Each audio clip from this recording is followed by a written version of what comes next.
Jadi saya minta kepada semua, jelas Bang Egy murni sakit, mohon didoakan, jangan fitnah kami, karena sakit loh, dosa loh kalian, pertanggungjawaban dunia akhirat. Mereka itu mungkin kecewa, saya hormati ya dengan statement-statement kotor itu, tapi kalau melampaui batas, saya cari mereka ke lubang semut ya, jangan kurang ajar. Hak kami dong, apa yang kami lakukan, hak saya sebagai kuasa hukum, berhasil mempertemukan dua tokoh bangsa yang luar biasa. Bang Egy adalah tokoh besar di Indonesia, Pak Jokowi adalah tokoh besar di Indonesia. Berhasil saya damaikan, walaupun dengan sakit sesakit-sakitnya. Seandainya saya dibayar 10 miliar pun saya nggak sanggup. Bang Egy ini sakit kanker stadium 4. Saya melakukan ini bukan karena yang dituduh oleh mereka yang jahat, tega. Harusnya mereka tabayun dulu sebagai orang Islam, klarifikasi kenapa kok nuduh bahwa kita mendapat uang 100 miliar, proyek, dan hal-hal yang sangat menyakitkan. Padahal tidak ada apa-apa. Saya boleh dong ngomong demi Allah, demi Rasulullah, dengan agama saya. 1000 perak pun tidak ada kami dapat apa-apa. Malahan kita secara moral dan material masih kita loh yang menyelesaikan ini. Karena keinginan saya dari mulai Bang Egy oke. Bang Egy oke itu ketika di Riau. Oke Bu Eli, saya teleponlah polisi. Pak tolong Pak, bisa enggak Bapak berhubungan dengan pihak sana dan tolong sterilkan dan amankan. Karena takut di situ kan nggak bisa masuk segala macam. Ternyata mereka sudah mempersiapkan, bahkan memberikan menu yang luar biasa kepada kami. Ini tamu-tamu istimewa loh Bu, kata Pak Jokowi. Spesial dibuatnya. Nah alhamdulillah kami di situ nyaman dan makan waktu 1,5 jam. Bang Egy menceritakan penyakitnya. Yang gini loh Pak, ini anu saya di sini ada darah keluar terus dipotong. Nah saya recovery. Oke gitu, kalau gitu Bapak kan orang berkuasa, kasih dong, tutup dong semua ini tersangka saya. Langsung nje. Itulah jawaban Bapak itu dengan lemah lembut. Nah ternyata waktu mau pulang ditanya, Bu Eli kapan Bang Egy berangkat? Kalau bisa tanggal 10 Pak. Tapi namanya kita harus menghormati proses hukum. Itu tidak semudah itu. Kita jalani. Mereka gelar perkara. Kalau nggak salah saya sehari sebelum ini, apakah Rebu atau Selasa, pihak sana gelar perkara. Apakah layak pencabutan kuasa ini sudah memenuhi unsur, baru mereka panggil saya bahwa bisa Bang Egy beli tiket. Ternyata tidak siap.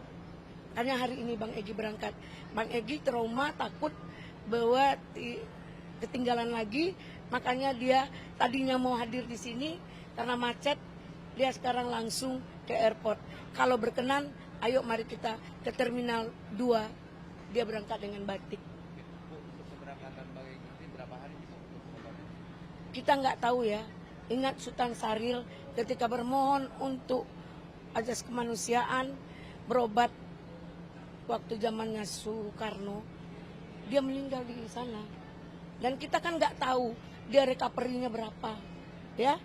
Jadi saya minta kepada semua, jelas Bang Egy murni sakit, mohon didoakan, jangan fitnah kami, karena sakit loh, dosa loh kalian, pertanggungjawaban dunia akhirat.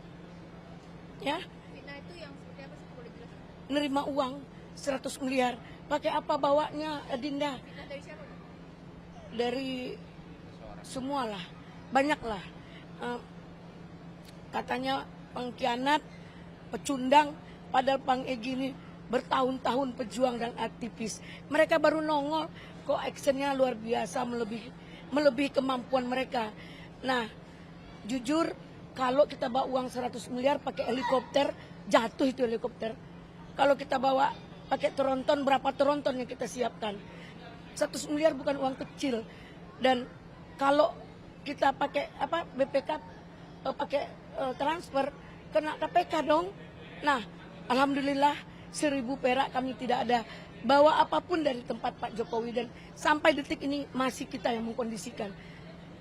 Bang Egy Bang Egy punya anak loh, anaknya orang mampu, punya keluarga juga gitu.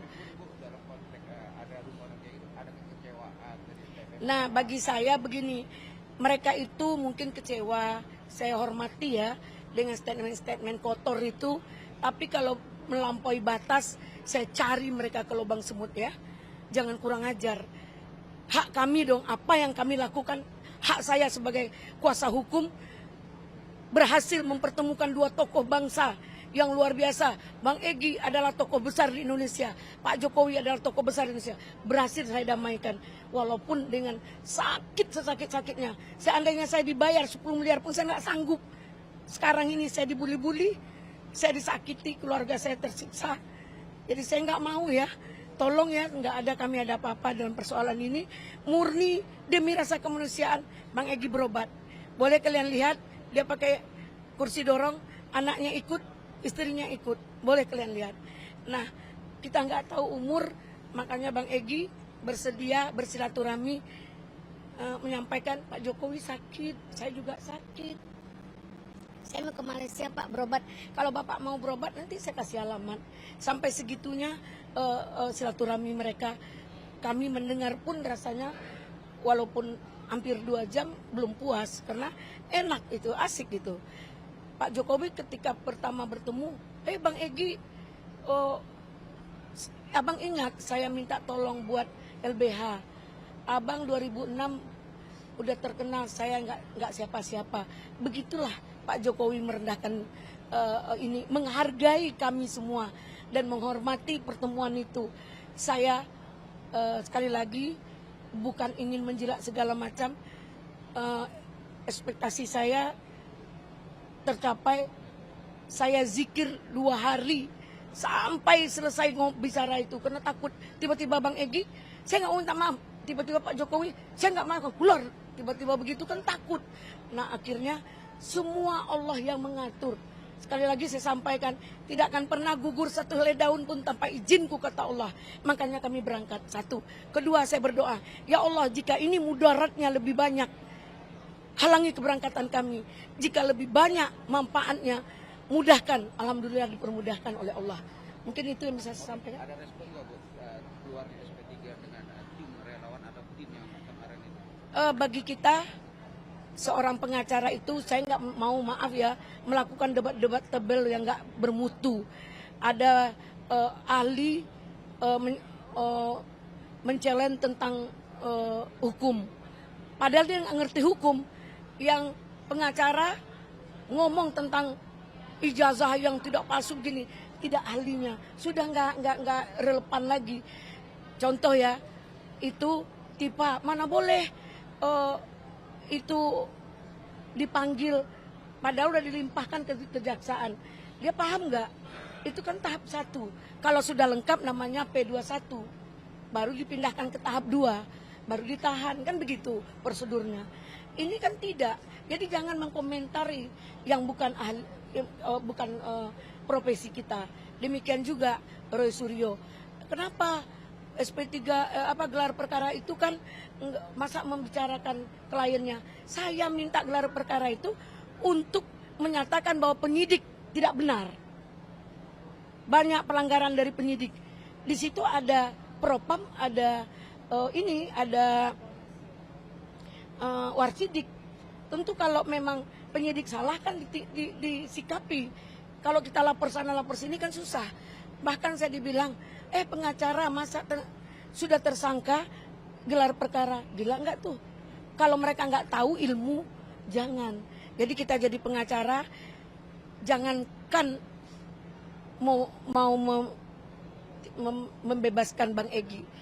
Orang dalam tahanan aja baru 6 bulan yang lalu di Dumai, Riau, saya bebaskan. Apalagi orang yang belum masuk. Boleh dong kita, tujuan kita jadi pengacara itu apa? Membantu, apa? Mengedukasi, membuat hukum itu berjalan sebagaimana mestinya. Karena kita tahu kalau bahasa apanya, di atas langit ada langit, semua kehendak Allah, dan panglima tertinggi adalah hukum, tapi panglima itu ada rajanya. Oke, Bu, ini komentar sedikit atau diamankan oleh anggota polisi, benar nggak Bu?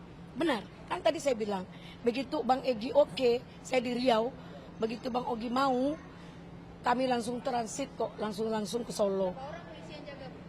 Tidak ada penjagaan. Itu permintaan saya, tolong disterilkan itu. Pak Rosadi, Bang Egy bersedia. Kita mau beli tiket. Bang Egy kan tiketnya udah dibeliin klien. Saya kan mau stay di Riau. Terus saya bilang, Pak tolong Pak, saya nggak tahu berhubungan dengan pihak Solo. Tolong kondisikan Solo. Steril ya Pak, tidak ada wartawan. Tolong Pak, steril, kalau enggak kami balik kanan. Nah mereka, kami datang di Solo, Pak Rosadi itu sudah ada di situ. Ini restoratif justice ini nggak salah kok ada polisi atau jaksa. Karena ini dalam kata damai, bukan masalah maaf-maafan. Ya, kata damai. Dan ini delik aduan loh. Ingat ya Pak Gofur, tolong ilmu kamu ya, jangan ngomong doang. Kadang orang ini ngomong, teori aja nggak bisa, apalagi praktek. Udah ngomong bercuat-cuat. Ya Pak Gofur, kalau itu delik aduan, dicabut atau dimaafkan atau berdamai, itu case case close. Ya, kalau itu ya, kecuali membunuh, narkoba atau dan lain-lain yang merugikan negara. Nah, jangan menganggap restoratif justice kami, SP3 kami menyalahi aturan hukum.